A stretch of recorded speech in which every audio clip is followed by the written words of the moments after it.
Okay, for number 16, we'll be subtracting these two algebraic fractions, and unfortunately, they do not have the same denominators, right? So be sure we factor this out and then produce the lowest common denominator first. After that, we can subtract. Okay, for this one, y squared plus 7y plus 10, we can factor this as y and y like this first. And what times what will give us positive 10? Together, they add out to be positive 7. Well, we know the combination will be plus 2 and plus 5.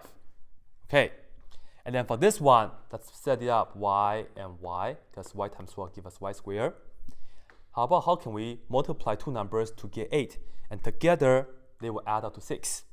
We need to use plus 2 plus 4, right? And now, here is how we will produce the lowest common denominator. As we can see, they do have the y plus 2 in common. Well, this one has the y plus 5. I have to take the y plus 4 together with the first one, right? So for the first one, I will multiply the bottom by y plus 4, and don't forget to do the same on the top as well, like that. This is what we need for the first one, okay? And now for the second one.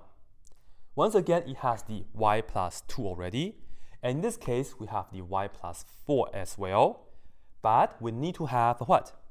The y plus 5, so that both of them will have the same 3 factors in the denominator, right? So for the second one, let's multiply by the y plus 5, because this is what we need. Do it on the bottom and also do it on the top, just like that. And double check real quick. Both of them have the y plus 2 now, both of them have the y plus 5 now, and then both of them have the y plus 4 now on the denominator. So this is great. So this is equal to one big fraction bar right here first, right? And then we'll put on the denominators right here. We will have the y plus 2 times y plus 5, and then y plus 4. The order of these 3 factors doesn't matter, right? And now we'll put on the top right here. But you see, for this one, we have to distribute 3y into the parentheses, okay? So you see, 3y times y, that will give us 3y squared.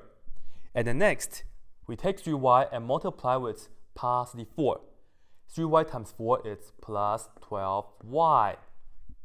And then for this one, you see this is a subtraction situation. Be sure you take the subtraction into consideration, okay? So technically, this is a negative 2y.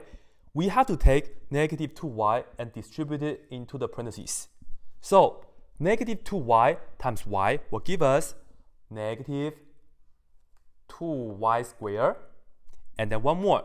We take negative 2y times positive 5. Negative 2y times positive 5 will be negative, right? Because negative times positive, that's negative. And then 2y times 5 is just going to be 10y. So this is what we have, okay? And now we will focus on the top and combine like terms. As we can see, we have a 3y squared here, and then minus 2y squared. So 3y squared minus 2y squared, it's going to give us y squared.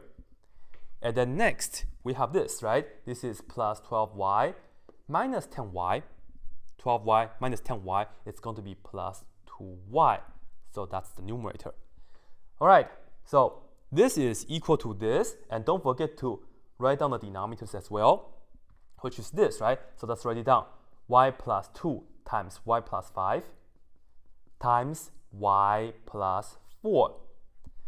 Okay, at the end, don't forget to try to factor out the top. The bottom is factored already, right? On the top, y squared plus 2y, we can factor out a y, and then we will have y plus 2 left. What can we do?